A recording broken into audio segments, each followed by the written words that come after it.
Good evening, good morning, good afternoon, good whenever you're listening to this. I hope you're listening to this. This is Bad Timing with Velvet Tom. I'm your host, lover, loser, legend, Velvet Tom, intercontinental lounge singer. Just a joy to have around, a peach, if you will. I'm glad you're listening to this podcast.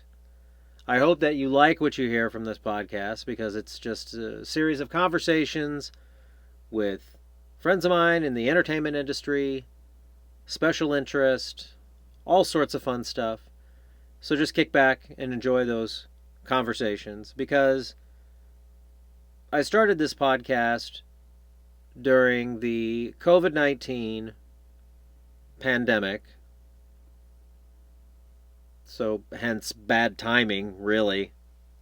This is really bad timing to be doing a podcast, but I guarantee there's probably about 1,000 new podcasts out there since this started. And I guess that's okay. You know, that entertainment is essential too. This entertainment is essential too. So, gives you something to listen to. Eventually, you're going to run out of Netflix. You're going to come to the end of Hulu. You're going to be looking for new content. And that's why I'm here. Velvet Tom. Your White Knight. What movie's that from? Anyway, just for those folks who are feeling a lot of uncertainty and powerlessness, and you're scared and you're frightened, and that might be turning into anger. I feel your pain. But stay inside. Wash your hands. I'm not going to tell you what to do. I've been cooking. I've been learning the guitar, and I still don't know how to play anything. I have been baking. We're having a lot of fun over here in Velvet Land.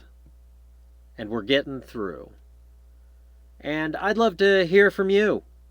So visit my website, velvettom.com. Go to my contact page. Send me a message telling me what you're doing to stay motivated, to keep your mind off of the, let's be honest, folks, mass casualties from this pandemic that are happening on a daily basis all over the world, not to mention the United States of America. But please visit the website. That'll take you everywhere you need to go. That'll take you to my Facebook page. That'll take you to Instagram. That'll take you to my Twitter. However, I don't spend a lot of time on Twitter because, quite frankly, it's Thunderdome over there. It will take you to YouTube, which my episodes will be posted to. And you can see them in sort of an audio-visual format. More about that later. And if you like what you see, you like what you're hearing, and you want to hear more of it, hey, I'm a one-man band. I'm recording this. I'm producing it. Hear that feedback? Yeah. It's an old mic, but you do with what you have. So if you'd like to throw me a couple of ducats, I know times are tough right now, but for those folks who can, Venmo me. At Velvet-Tom on Venmo. Love to interact with you. Can't wait for us to have some conversations.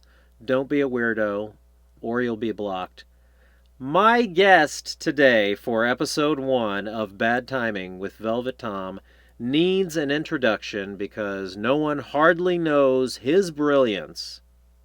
Whitney Melton, a stand-up comic, a comedic writer, a graphic artist, a journeyman, really, an all-around wonderful fellow, one of my best friends, the nicest guy in LA comedy you'll ever meet. And you know what? There's more of them than you'd think, really. Yeah, we're all kind of in it for ourselves, but still, we found a way to be civil. Whitney Melton transcends that. Now, I am his neighbor. I am entrusted with his apartment keys and his car keys. That's the level of our relationship. We co host a monthly variety comedy show called Robot Party, and we put that on at the clubhouse in Los Feliz every second Thursday of the month. But we had to cancel our show too. We had to cancel it like everything else got canceled. Once the NBA canceled, that's when we knew we need to cancel our show. And we were coming to a year. We were almost at a year anniversary. It was a very important show for us. But we had to cancel. What are you going to do? You got to do your part. I hope you're doing your part. But this is a wonderful conversation. We did the Zoom thing. This is the audio version. If you want to see more, there'll be special video clips coming down the pike. But right now, listen to this wonderful conversation I have with my dear friend and soon-to-be comedy legend, Whitney Melton.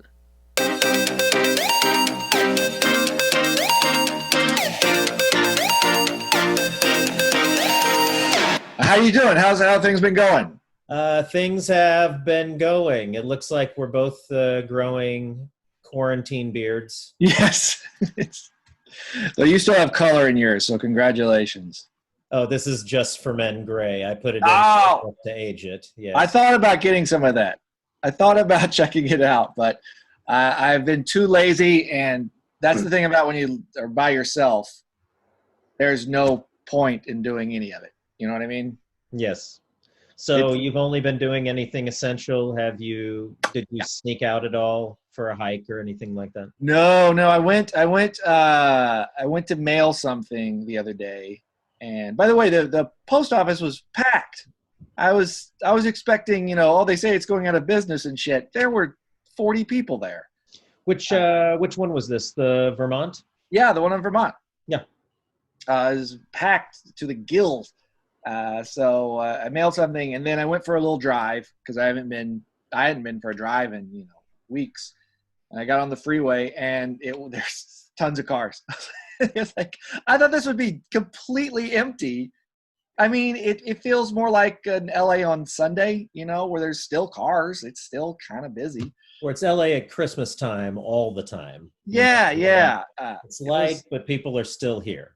Yeah. It was surprising how many people were still going about their day. And probably a third of them were people like me that were just kind of out exploring, seeing what the world looked like outside of their apartment. But that's really it. That, and I've been to the grocery store a few times, but I haven't gone on a hike or a bike ride or anything. I've been a real piece of shit by not leaving the house. Well, that's good. It's probably good that you just stay put as best as you can. Yeah, I don't want to accidentally pass it on and feel guilty and all that kind of shit. So it's just easier to stay home. And I got some booze and I had it delivered. So that was my first time I've ever used DoorDash, and I think it was DoorDash, one of them. But I got a month of booze delivered, so. That's the only real interactions I've had with people and I had weed delivered too. So only having vices. No, I've still been going to the dispensary, but since it's California and legal, I will admit that I've been going back and forth between the two apartments. So the one where you're my neighbor, and then where me and my wife live, which is just a matter of 5 minutes. It's a 5-minute drive. I mean, really. Right. Not very far. I was supposed to get a renter in there and start subleasing my room. Oh, really? And eventually transitioning out of that place. But then, of course, the quarantine and shelter at place hit, and no one was going anywhere. So I decided, well, I'm going to make my bedroom a grow house. Oh, no way. Yeah, so I went and got a couple of, I found some clones in North Hollywood, and I'm growing. Wow, that's awesome. Yeah. And so what's the plan when it's yeah, what's the plan? How does this work? Well, to not go to a dispensary for a while, I think, you know. I mean, is it to sell back, or is it all for you? No, I think it would be no, it's just all for consumption, you know. Gotcha. And I have some clones too to give some people. So if you want to grow some weed out on your balcony. That's awesome. Have you ever done that before? No, this is my first experience, but I'm trying to be attentive to them, but I clipped off some clones yesterday. So that's the stage that I'm in, but they probably won't flower for a while. What is a while? Weeks or months or? Weeks, Oh, really? Okay. hopefully not months. And do you have the grow lights and the all the hydroponic Did stuff? I found a lot of great deals. I found a lot of great a lot of great sales. So I That's so decided to cool. set up a mini grow and make use of that place. They just put in That's awesome. new windows at that apartment too. Oh my God, that's so great. So they're That's so reinvesting money in the middle of a quarantine. So, right. my roommate Right. over there, she was telling me that there were 3 workers in our apartment, Really? yeah, installing new windows. So, Yeah, I noticed a friend of mine's looking for an apartment, and there's 4 now available in my building. And I looked on apartments.com, and the neighborhood actually has a lot of apartments that appear to be maybe a little cheaper than they were 3 months ago. uh-huh. So I just assume that no one's moving into LA right now, so there's not that level of demand that there Yeah, was, and so no one should be going anywhere. I don't know right, what anybody would be thinking. And I mean, escape from LA, yes. right, right, right. This probably is the best time for a while to get a new place, and all it took was a worldwide pandemic to get LA prices to drop just a little bit. That'd be great for some real estate to drop. I mean, we'd love to buy a house around here, but Yeah, yeah, it might awesome. be it might be a thing to check in the next month or two. I know that the interest rates are very low, so I've seen condos. I don't know if you guys are looking at condos. I've seen condos in North Hollywood for like around 200,000, like a Yeah, 1 bedroom. Like yeah, that's the cheapest I've ever seen it in LA. But I just always assume anything that cheap, probably there was a murder. yeah. No, there's permanent stains in the flooring. Even. Yeah, there's anything that's like if it's too good to be true as housing in Los Angeles, that means someone was gunned down there, And we were or there's a talking ghost. NoHo. We're talking NoHo Arts District. We're talking, probably Right. around all the hustle and bustle. So what else is going on? Tell me about Uh, your podcast. What's how's this? well, welcome. You are my first guest on Bad Timing with Velvet Tom. Because Yay! Thank you very much. I'm very flattered. isn't this the worst time just to start a podcast? Yes and no. I think all the projects that a lot of us have had that we kicked down the road for years, it's like, all right, this is what else am I going to fucking do? This is Seriously, it. all I have is time. Yeah, I literally cannot come up with enough excuses to kill 16 hours. So I might as well do that thing that I've been talking about doing. Well, let's see. That includes this, Mhm. and I know that I tried to talk you into, a Zoom platform robot party show, but I think ultimately it's a horrible idea. And I don't know about that. I just don't know. All I keep hearing about are these Zoom comedy shows getting hecklers. People like, have you heard of like, it's that if you make it where you don't have a password, knuckleheads find out about it, and then they come on and they hide their picture, and then they just shout the whole time. it's like a real comedy show. Yeah, no, it's weird. It's like they've made it worse, and so I was just like, I don't know how to deal with that, and I guess now people just have to give out passwords, which is not as cool, but still that keeps idiots from fucking ruining it. But in a weird way, I'm almost like, God bless idiots for figuring out a new way to ruin something. Seriously, I tell you what, trolls beat Yeah, trolling. There's just nothing to stop the troll. exactly. There's something charming about that sort of 15-year-old boy mentality that's just never going to quit. Just always going to figure out how can I ruin this? How can I make it How can I uncomfortable? ruin somebody's day? Well, Yeah. it's on a day by day basis, really. Yeah. So tell me about what was the does your podcast have a theme? Does it have a No, this is just it's horrible timing. And I just wanted to have conversations. So I just wanted to have gotcha? conversations with people that I obviously work with in the arts community. So I want to visit that. Nice. Special interest, so I'd like to talk with some people who do other things besides play instruments or make people laugh. Nice. And that'll be coming up in future episodes. But I thought we'd just sit here and chat and conversate, find out where you came from and how you got here, Shoot the up until shit, the as they point say. that we met. Because I'd have to say that we are very good friends. Yeah. What was it? About 6 or 7 years, I think we met ago. Yeah, let's call it 7. Yeah, 6. Yeah, about 2014 is when I waltzed into Mouthy Pants to do an open mic. Aha. Yeah. Wow. I think the first time I remember you in the sort of like, oh, this is a person here. We were at the Hollywood Hotel, and you had your bike, and I put it in my car, and we drove home, and then we realized, oh my God, we're literally right down the street from each other. Yes. Yes, So thanks for the ride home too. I don't know. yeah, it's the Honda Element. That's what they're good for. Seriously, I like how the seats like push up onto the That's side. exactly. Always can help out in a pinch. But yeah. And that, do you know? Do they do mics? I mean, obviously, right now they don't. But do they still do mics at the hotel? Because that was such a central place for so long. I think the last time I heard anything going on at the hotel was Jonathan David's character show. Okay.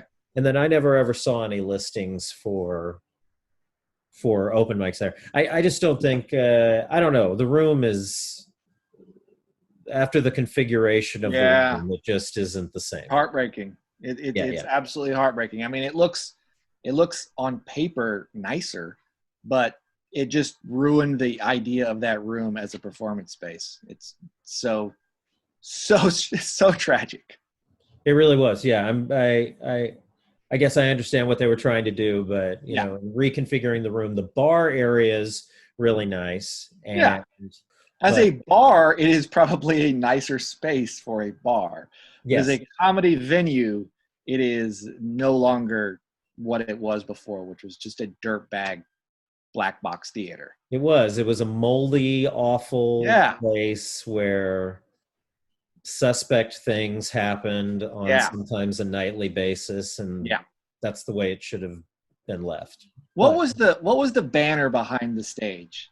I'm trying to remember what that was now. It was I don't know. Was it radio? Was it a radio station? Was it I feel like it call was for letters? some sort of alcohol, but I can't remember what it was now. I can't There's either. probably there's probably pictures out there of it.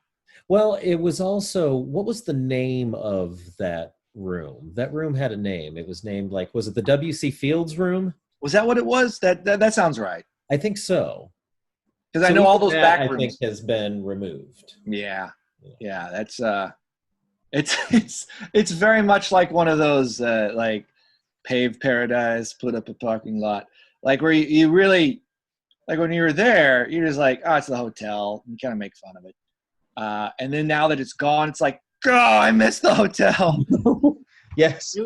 It really was one of those sort of things that was a moment in time that will just is not going to be able to be back, which is a It's not. downer, but I It's guess that not. is the story of Hollywood.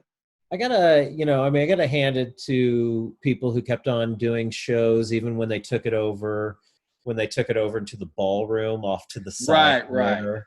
And there's just pipe and drape up all over the place. It's just Yeah, that place was that was somehow even better though than what it is now. Like like it was slowly went down. It was like the older room and then the ballroom and then what it is now.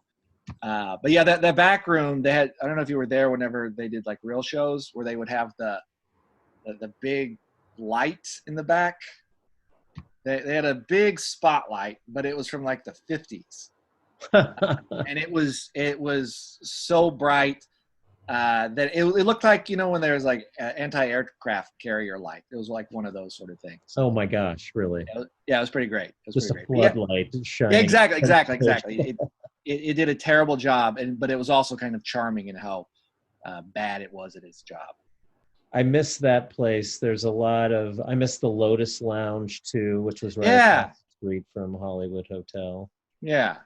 That was another good neighborhood place. But I think Other Door was where I met you first. And I think we had inroads with Copeland. We were all really good friends with Copeland, who since moved to New York. And were you? And I apologize if I mix this up. You're from Kansas City, and then you lived in Chicago for a little bit. Did, yes, and then Las Vegas. Did Vegas, and then here. And then here, yeah. And how long were you in Chicago for? 9 years. All right. Okay, that's 9, maybe 10. I'm going to do the exact math, but yeah, almost 10 years. Okay, and there, as I understand it, the improv, that's an improv town. Would that be a fair thing to say? Yeah, and did all of that. Ran the gambit on that. So did comedy sports, which was competitive improv. Did a lot of that. Improv Olympic and conservatory classes with Second City, which eventually I ended up performing with Second City in Las Vegas. Oh, really? Oh, that's right. Took annoyance theater classes, but never did any shows with them. But, that's a pretty prominent theater in Chicago.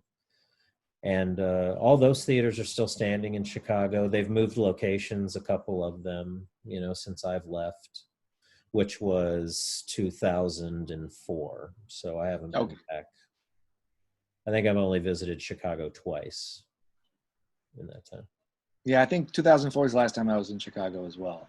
Yeah. It just doesn't come on my radar. 2007, I did a comedy festival called Snub Fest, and it was the promoter of that, Angie McMahon, started Snub Fest because her troupe kept on getting snubbed from the bigger improv festivals. So she totally started a grudge comedy festival and asked if I wanted to bring me and the Velvetas. That's hilarious. And my musician, Steph McCullough, who has opened up a theater called Mint, which is a musical improv theater. So she does musical improv there.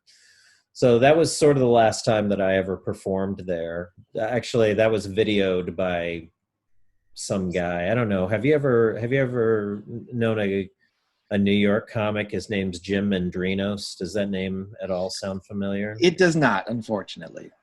Fortunately, I don't know the story yet. Now, you did New York. You lived in New York. Were you doing stand-up in New York too? Did you do it? Briefly. For about a year and a half, maybe 2 years, I was in that comedy universe.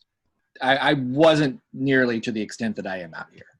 So what happened in New York? Now, where did you come from? Now, you came from Arkansas. I'm from Arkansas originally. Well, I was born in Florida, but grew up. We moved to Arkansas. I moved the family to Arkansas when I was 3 months old. And you did? Yeah, that was my call. That was my decision. the air was better in Arkansas. Yeah. And then I went to Florida. What's up? Born in Florida, Winter Park, Florida, which is outside of Orlando. Oh, okay. No, my dad was in the military and he was stationed there, and so. Okay. And so then grew up in Arkansas, and then moved to New York when I went to college, and stayed there, and then lived in Boston for 2 years. Boston, okay. Did Boston for a couple years, and then back to New York, and then I was there for 7 or 8 years, and then out here since 2004. 2004, 2005, something like that. Uh-huh. I feel like that's the LA sort of path usually has a couple of spokes on it. You know, it's usually not a direct from wherever you're at, wherever you're from to LA. It's usually wherever you're from, and then a side city, and then maybe one other side city, and then finally you move to LA. If you're smart and motivated, then after theater school, you go to LA, you know. I think is though I'm glad the path that I took. I'm glad that I hung out in Chicago for a little while and kept training, you know. I felt like, you know, a Jedi who was just never ever really done. You know? Right. I feel like, I don't know, I feel like LA would have been too intimidating in a way, even though I was in New York, because I had gone to college in New York. New York wasn't that intimidating, I guess you could say. LA seemed as like, LA, it's this other universe. Very much so. Really tried to put it off as much as I could. Because, Yeah. you know, I mean, as a really young person, I think I would have said yes to a lot of awful things. There would have been the Velvet porn series. There might have been. There might still be. I don't know. Well, porn's got to go in some direction at this point. So that's your other pandemic project, is finally get around to that porn series. I was thinking about it, really. Kicking the can down the road for you. There is a porn element. There's a comedy porn element that will take place on TikTok, but I need to figure out what that is first. So. It is surprising that no one ever really cracked the porn comedy nugget. Haha. But you know what I mean? That never became a thing. I think there was always the idea that would be a thing, that there would be some sort of sitcom or funny movie that was also a porn. But I don't think it's ever really come to fruition. Who's the porn star? He's still alive. He's got a big schwanz. I can't even. Is it Ron Jeremy? Ron Jeremy, that's what it is. My wife is saying Ron Jeremy. Yes, Ron Jeremy. You know, Ron Jeremy was supposed to be sort of the comic relief of porn, but he also could have sex too. You know, he could also do the actual porn stuff. Also from A Christmas Story, Scotty Schwartz, the kid who got his tongue stuck to the pole. Yeah. Now, apparently he did a stint in porn for a little while. Wow. And he was supposed to be meant as like this, you know, kind of giggity porn guy. And so you can find Scotty Schwartz in porn. Wow. I actually, our friend Danielle Soto, who hope she's listening. Oh yeah, speaking of porn, yes. Yeah, speaking of porn. At her old apartment building, on the roof, they had a swimming pool and a hot tub. And one of her neighbors was friends with Ron Jeremy. And so he hung out on that roof occasionally. So I actually got to see Ron Jeremy a few times in the flesh. Haha. And the two things I remember, one was him sitting by himself at a table eating a bucket of Kentucky Fried Chicken, which just was gross but also perfect. Talking about living your true life. Exactly. I'm doing whatever I want. The second thing was, and this was a couple of years ago, not maybe 3 years ago, he had a flip phone. And that weirded me out that someone would have a flip phone 3 years ago. And I guess, you know, some people have them because they're old and they have the jitterbugs or whatever, those sort of old cell phones for old people. Okay, he's not that old. And some people have flip phones because of the privacy issue, but he doesn't seem like a guy who cares about privacy. So I didn't understand that weirded me out. There is a documentary that you can watch. I'm basically your Netflix directory. You know, the documentary you can watch about Ron Jeremy. His appointment book is a notebook, and he writes all of his appointments down there along with material. But he at least up until 2007 was completely analog. So really? not surprised in any way that he graduated probably to a flip phone from That's why. just having a landline. I also heard the rumor that he lives across the street from Cafe 101. They're those Hollywood Tower apartments. Oh, the Hollywood Tower, really? And he was rumored to have the very top penthouse apartment, and that's where he got in. He got in like way early, like 80s, and that's where he's Really? Yeah. Oh, wow. Although I That's, cannot confirm it, but that's the Hollywood rumor. I mean, we could do a wacky hijinks food delivery thing. See if we could get to his door. Oh, yeah, I would. I don't even know what the hell he's doing right now. I mean, I hope he's still doing porn stuff, but nobody's doing anything. That's the one thing I would have to assume so. I remember. would assume right now. I'd hope that. But that's interesting. I don't know if it's a judgy thing. If you're supposed to judge people by their phones. I don't know where we're at on the society with that, but I definitely find that I do. If I see somebody with like a flip phone, or I remember one time a guy asked me to take his picture with his phone, Uh-huh. and he handed me the phone. And he had a case that did not fit the phone that he had kind of taped onto it. Oh dear.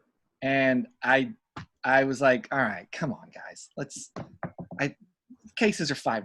I mean, I understand Technology together, folks. Yeah, this is weird. So I try not to be too judgy, except when it comes to cell phones. I was pretty judgy. We just got done watching all of West Wing.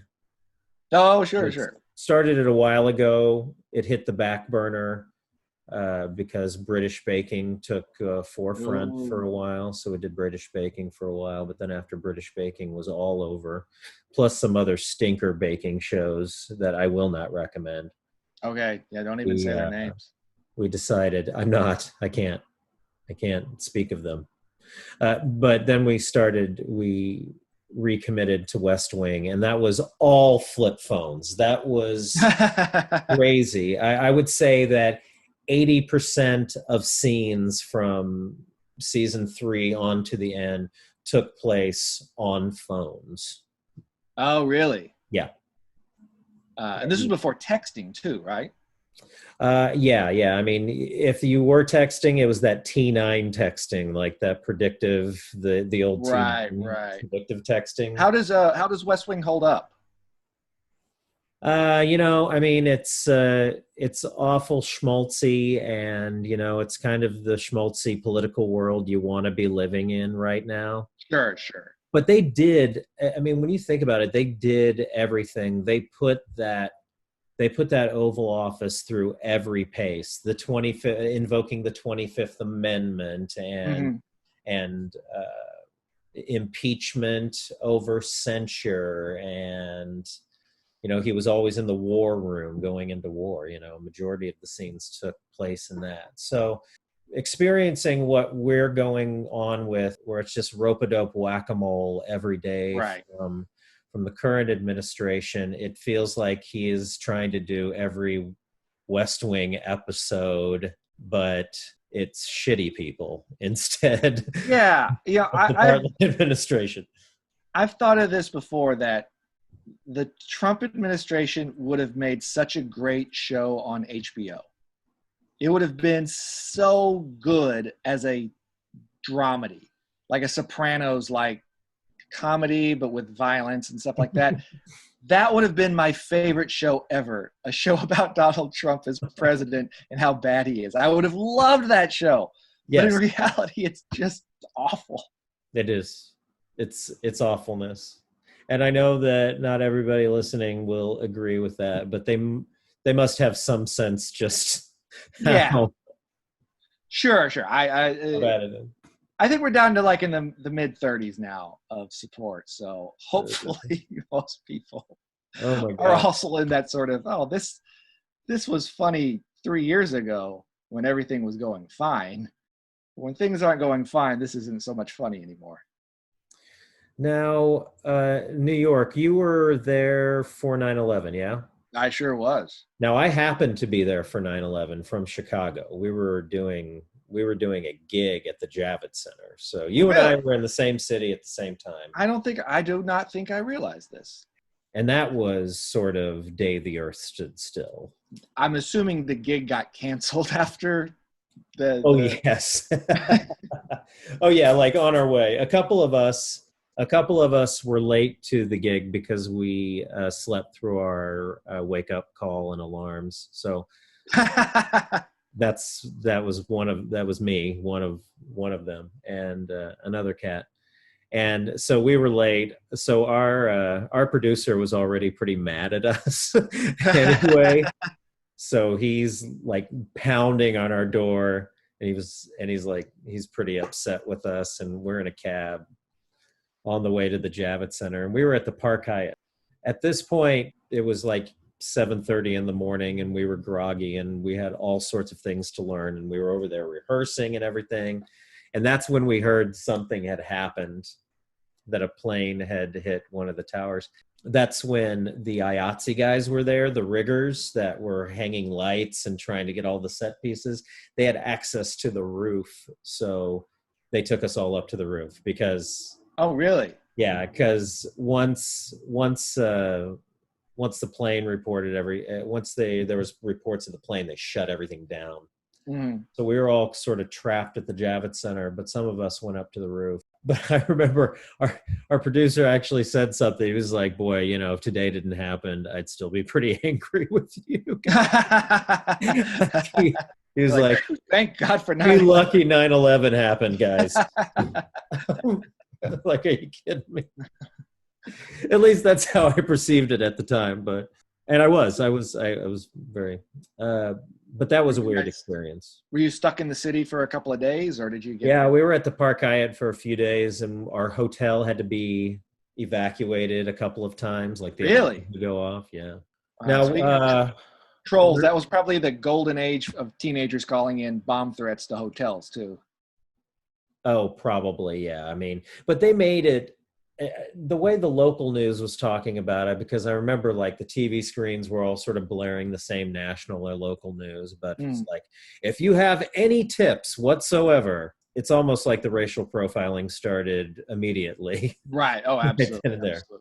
Where were you during all of that night? I was at work, actually, and I was on like the 30th floor, and we had a south-facing windows, so we could see the whole thing from our work desks. Wow. Which is weird. What's weird, one of the weirdest things about it now is how I've seen it on TV so many times, but it's hard to remember what my memory of it is versus what the TV version of it is. Does that make sense? Because I saw it one time with my own eyes, and I've seen it on TV, tens of thousands, hundreds of times. So it's kind of like muddled the memory of it. Yeah, I mean, a lot of years have gone by. I mean, this is 19 That's also years true, yeah. Now. But yeah, no, we watched the whole thing from work, which was weird. So this is 9/11 laughter. It was funny though, haha. We went back to Brooklyn, where I lived at the time, and tried to get out of town, and my car had been stolen. Oh my gosh. This has always been the great mystery for me of 9/11 was it stolen the night before and I just didn't see it that morning because I walked to the subway and it was already gone? Or did, everything happen and someone think, there's no laws anymore, do whatever you want, and they took it as an opportunity to steal a car? But even then, the car was a 20-year-old minivan. It wasn't like a BMW or something. It was an old white Pontiac Transport minivan. So I don't know. There's so many questions I have about this event that I don't think will ever be answered. And when we had to call the police, because you have to report it, that was the most embarrassing phone call, because they're like, "Hi, police." Right. I know you've got things on your plate, but Right. I know your hands are full right now, but my 20-year-old minivan went missing, and I wonder if you could put that in there and see if you could find it tonight. just a little Grand Theft Auto. Yeah. Yeah. No, that's You might get lucky. Yeah, exactly. So no, it's that every time though, it's funny because the Pontiac Transports are not very common. So every time I see one now, I go over and look at it and see if there's any identifying marks to see if it happens to be mine. See if it made it. Exactly. Get it back, like one of those stories about a dog that they lose, and 20 years later they get him back. I want my transport back. Isn't that something? I had a Chevy Tahoe in Kansas City that got stole twice, and I got it back both times. Really? Twice it got stolen. What were the occasions that it got stolen? Okay, well, one time I did leave it unattended, not running or anything, but I left it unattended in a parking lot. I was unloading some stuff at a theater that I was working at in Kansas City. So it was easy to get access to. It's just the anti-theft on this. There was just none. It was an 80s Chevy. So all they had to do is take a screwdriver, pop open the column, and basically expose the ignition switch and break it off with the key assembly. So basically you can just pull it back with the screwdriver and just take off. Really? So it's like in a movie when someone stolen twice. And what was the second time it got stolen? Second time it got stolen out in front of my apartment building. Broken window, same thing. They broke the column. Where were they recovered? Or where was it recovered at? It was ditched. Oh, really? So it was just a joyride? Yeah. Used for a joyride. Lord knows what else. Ran. I guess it could have been times like I had a whole bunch of stuff. I had a really nice suit, and I had a vintage Zippo lighter. All those things were gone. But I remember there was one time where they found it, and they found it in the parking lot of a Walmart Supercenter somewhere out in Raytown, Missouri. So okay. Was there a point when you thought, I got to keep this car forever because there's no way it's going to get stolen a third time? Or was it the opposite where you're like, all right, two thefts is enough? No, I drove that thing to death. That thing did not make it through one Chicago winter, and then it was done. Oh, really? So I got it to Chicago. And then I remember I didn't drive it all winter, and it was just covered in ice. It was just, there's a picture. I have one picture of it where you see the pictures of cars covered in ice because Michigan Avenue shores blow up on it, and then the water just freezes over the car. That was my Chevy Tahoe. Oh, no. I have a picture of it where it's just an outline, an ice outline, just... Damn. Then did you just take it to the junker? And well, I was in Chicago at that time, and I found out that I have a cousin who owns a car dealership in the Chicago suburbs. So that's how I got hooked up. How did we get on car theft? Oh, that my minivan was stolen. Oh, that's right. So, and if anybody out there, 1991 Pontiac Transport, white. You see one? We're still looking for it. Still looking for it. Want to bring my baby home. I want to bring it home. Oh my gosh. I just can't believe in all of that. Yeah, it's a ridiculous. And I didn't have insurance because, well, you had collision insurance, but I didn't have theft insurance because I had parked it on the street in Brooklyn, and it was like $300 a month or something like that. So it just wasn't worth it. Right. So it was just gone. But it's one of those things though where you kind of take, I don't know if you remember at the time, it was one of those deals where like a lot of things were put in perspective. My car got stolen, and that's okay.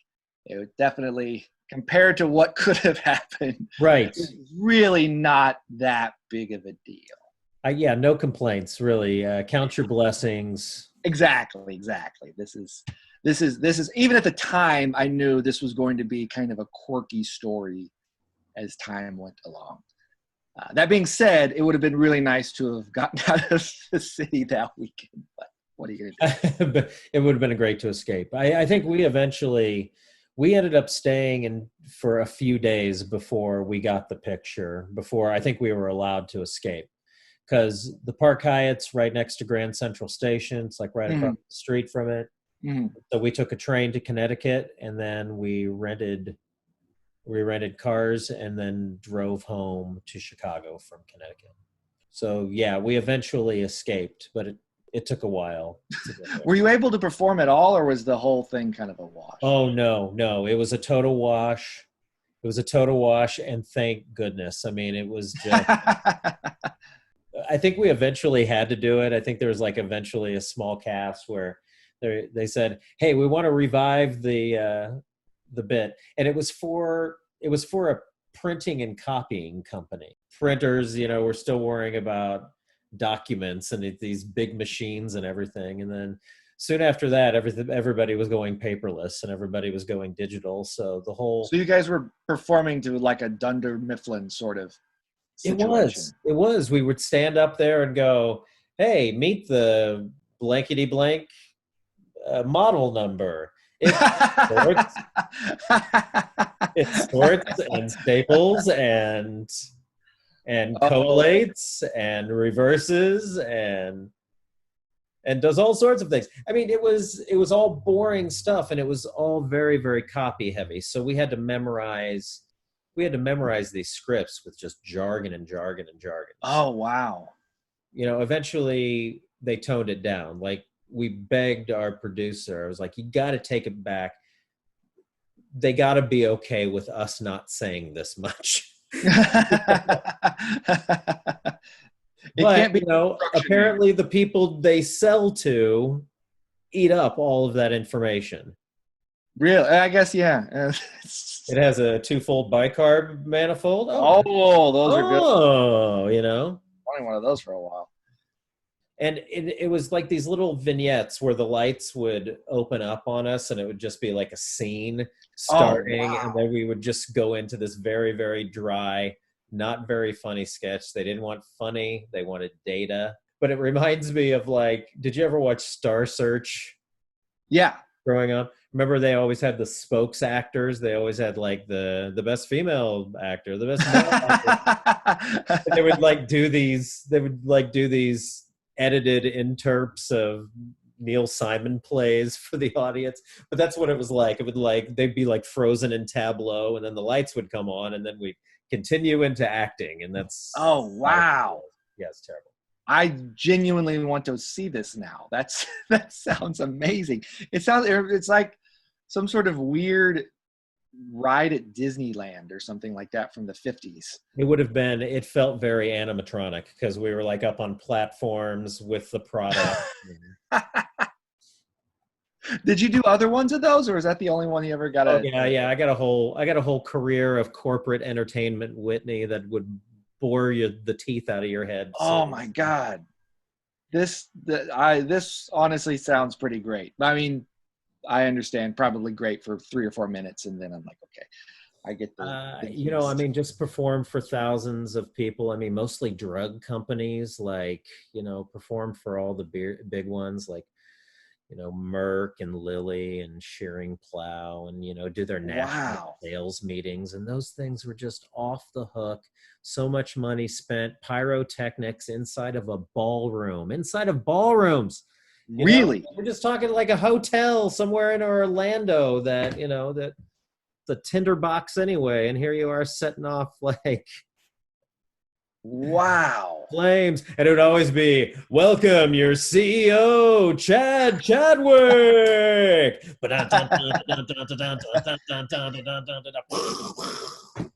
Oh my God. That's nuts. Yeah. But those were the days, man. I mean, those were the days, man. They were great. I'm going to have to go on YouTube later and see if I can find some of these, because it just sounds beautiful. I bet you could. I mean, you could probably find some, You could probably find some national sales meetings from the late 90s, early 2000s. That's the sort of stuff you come across when you go to like thrift stores and you're going through the VHS. You're like, what is this? Like, oh, wow. Oh, That sort of stuff. this is very interesting. So let me, can I ask you a question about your beard? Because we're Yeah, both what's up? growing beards out. I don't know if Yeah. that's got to that. Do you put anything in it, or is it all natural? There's this tea tree soap that comes in a bar. Okay. My wife discovered, and so I just use that. So I mean, but you just Does lather that soften it up a little bit? I guess I don't know. You know, are you still going through an itchy phase? Oh yeah. It's very itchy. I just touch it all the time. I mean, Yeah. It's you very know, hard to not interact with it literally all day long. I do. I massage it, but they say keep your hands away from your face. Yeah. But I don't think it's going to be any different because once I shave it, I'll touch my face going, you know, thinking that it's still there. I'll have like phantom beard for. Right. Anyway. Yeah, I put some moisturizer in it, and that seemed to make it a little less crazy itchy. Didn't know. Yours looks very nice, so I just want to know if you had any tips. But the tea tree oil, that sounds like a good idea. Yeah, it's this tea tree shampoo. It doesn't really have much of a scent, which is good because that's all. It's always pretty potent, that scent. But I also comb it too. Like I got a fine comb. So Oh, you've got the comb. I don't have a comb or anything. I haven't done any touch up either. Very little. I pretty much just let everything grow out: the brows, the ears, the nose hairs. I've let all of my velvet manscaping go away, which is fine. I don't really care. When do you think your jobs will come back? I'm not total doom and gloom, but really Universal Studios, they're pushing May 31st, but I have a feeling that that's going to be pushed out. You know, peak won't happen. I'm not looking until August. Oh, really? You think that long? I think that sure is a safe bet. And if people keep on reopening their states, you know, it's only going to prolong it longer. But no, you think there's going to be one of those sort of wave sort of things? We could get lucky. You know, as many people that I do see on the streets and as many cars as I see going by right now outside the window, we seem to be doing a good job. I don't know how or why, because I'll drive past Griffith Park and see people laying in the grass, just like multiple. Really? It's crazy. It's like, oh my God. Yeah. But compared to the rest of the United States, we are doing. Yeah, relatively speaking, yeah. Yeah, the June 1st is the thing I keep hearing sort of bandied about, but we'll see. Maybe. I think you're probably right. There's really no real reason to say June 1st other than it's a nice thing to say. So I think it gives people a certain amount of hope. But I think in mid-May there's going to be let's try for July 1st. And then probably, which, you know, I'm trying to be as pragmatic about this as possible, even though just watching the news is an impossible thing to do every day. So, you know, yeah, I pretty much gave up on watching the news. So hopefully there's not anything to know. I assume if anything is really important, it will trickle its way down to me. But yeah, it was too depressing to watch. Yeah, a little local, a little Maddo, and that's probably about it. For now, even, you know, I mean, there seems to be enough print media to keep me busy as well. So right. Stay on top of it. Yeah, for my full-time job, I think a lot of people that work in offices have kind of realized how we can do most of this remotely. But what I've also found is that I can do most of it in bed. And that's become the hard thing, is getting out of bed in the morning. Because I'm like, why do I need to get out of bed? I just grab the laptop and I go to work in bed. So that's become a real challenge for me, is coming up with reasons to leave the bed. Do you, you made you have like a little meditation chamber outside of your bedroom. Do you utilize that quite a bit? Like your outdoor space you have? Oh, my balcony. That sounded way cooler than it is. No, you know what's funny is I really haven't been spending much time on the balcony that much. like I said, the bed has been pretty much all I need. It's been that, and I have a very nice massage chair. It's a back and forth between those two. Those are my big places I like to spend a lot of my time these days. I think you should just bring the cooler into the bedroom. Just complete the cycle. Go anywhere. I got one of those foam mattress pads. I don't know if you guys have those things. Oh yeah. Oh, it's a game changer. Yeah. I didn't know if I would like it, but it's like you're sleeping on a pillow. It's a cloud, if you will. It's magical. I like mine a lot. I like the one that we have here. This bed is just generally comfortable. I had to take a drill to the bed frame the other day because it's those slats. It's like IKEA slats, and they kept on falling down, so I had to secure that. And now that I don't have any problems, because sometimes I'll just sleep there and like get totally comfortable, and all of a sudden like my legs will fall out because some slats fell down. So. I had the IKEA slat problem a few years ago, and I went bananas and just nailed them in, and which is the dumbest idea. But at the time, I was so tired of it. I was like, you know what? It's an old bed frame. Whatever. Let's just weld all these things together, and so that works. It's the most hillbilly solution I could possibly come up with, other than just pouring duct tape over it. I have jury rigged most of my bed frames that I've had here. Yeah. Yeah. But I mean, most of the places I've slept are couches. But I mean, when I did have a bed, I was usually holding on to that bed frame. I refuse to put my mattress on the floor and do that. You're a classy guy. I'm not a floor mat. I've never been a floor mattress flop house. I need some civilization. I need my bed sure up off the ground. Well, you know what? This has been an hour has gone by. I can't even hardly believe it. It's wonderful. Are there any sentiments you'd like to leave me with? Any anecdotes? Any remembrances? Anything you're looking forward to when all of this is over? Well, I'm very curious when we are able to go back to bars and do comedy stuff again. Do you think people are going to hug and be all like, "Oh my God, it's so great to see you," or do you think people are going to keep their distance for 6 or 8 more months until the vaccine comes? I think it all depends on where you are in the world, or even the US. I think that we will probably ease back into it. I think we're easier back into it. I think we listen to the calls of social distancing, even though I see way too many people out on the streets here. Right. It's wild. It is. It's wild, but still, if it's wild out there, imagine wherever else it is.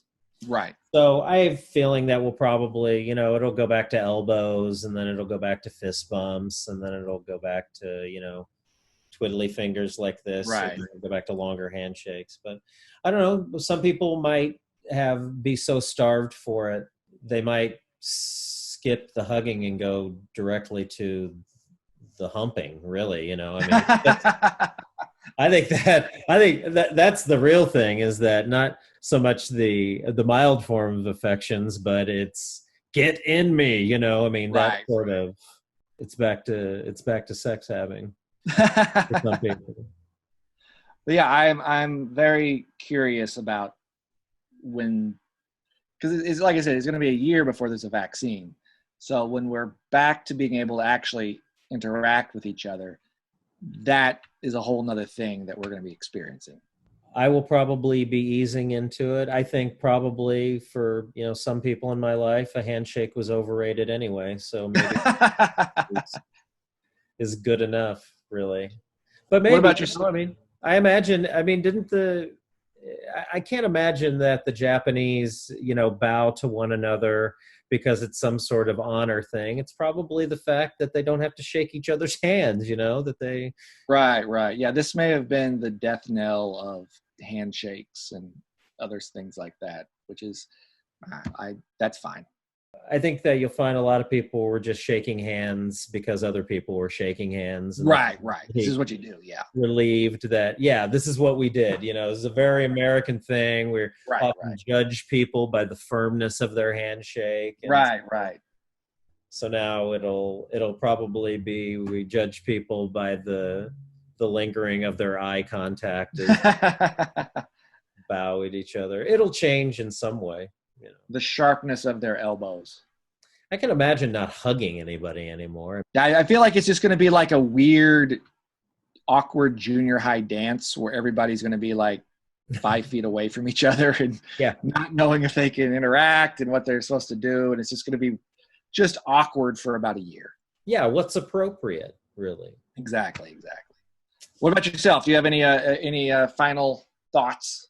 I just say take advantage of these moments to stay home and stay healthy and to fight boredom. There's plenty of things to do. I'm sure.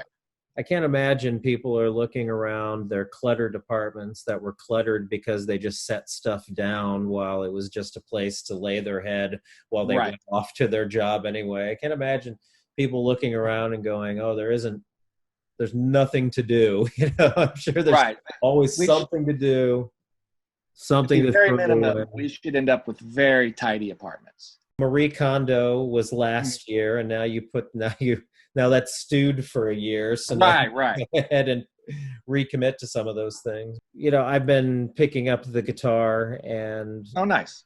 I've had a long history of picking up the guitar, but never really producing music from it. So taking advantage of the free lessons that Fender issued. My wife is baking a lot, so I'm eating a lot of her delicious baking, and that includes jams and desserts and breads. And wow, so she's perfecting her loaf during the quarantine. That's amazing. My attempts at cooking have been mediocre at best, and so I've kind of made peace with the idea that just might not be my thing.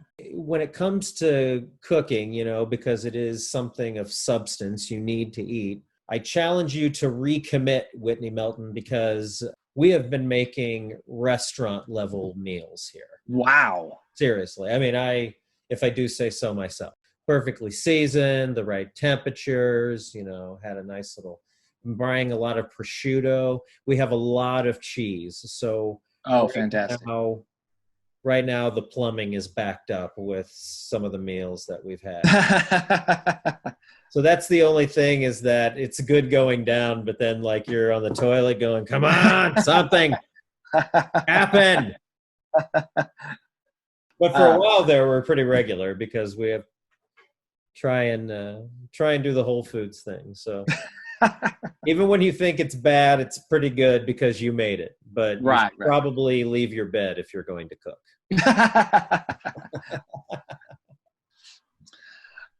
Well, thank you for having me on. This has been wonderful. Thank you for coming on. I look forward to doing Robot Party and sharing a stage with you. We'll be back again someday. Sooner than later.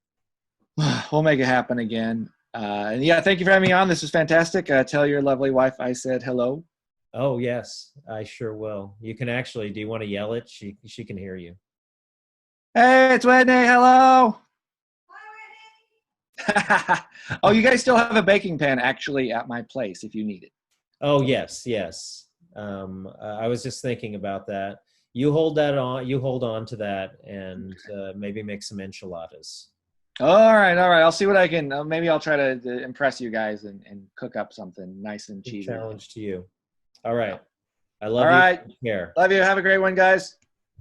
Bye. Bye-bye. Bye-bye.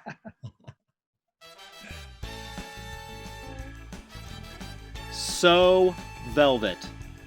What a velvety conversation. Thank you, Whitney Melton, for being my first guest on Bad Timing with Velvet Tom. It was a pleasure to talk to you. Now, that conversation, admittedly, was recorded some time ago. As you're listening to it, you realize, wait, it's already mid-May. I understand that. Sorry for the delay, but being a one-man podcasting production, you realize that there are more steps than you thought, and it's not any easier to upload a podcast for you to listen to. But if you are listening to this on your platform of choice, then I, Velvet Tom, have been successful. It just takes time, folks. But thank you for being there for me. Thank you for listening. There's more episodes to come. Hopefully, if you like what you hear, please throw me a couple of ducats at my Venmo, at Velvet-Tom. I'd appreciate that. If you'd like to learn more about Velvet Tom, if you don't really know who Velvet Tom is, go to my Velvet Sanctuary at velvettom.com, where that is the portal for all things Velvet, folks. All my social platforms, my YouTube page, even the website itself is somewhat chortle-worthy, I think. So thank you very much for listening. More to come down the pike. Subscribe to my YouTube page. Send me a message via my contact page. Let me know how you're quarantining. Let me know what you think of the podcast. Weirdos are always accepted. Assholes will be blocked. I have no patience. This is the apocalypse. Thank you for listening, and have a velvety day.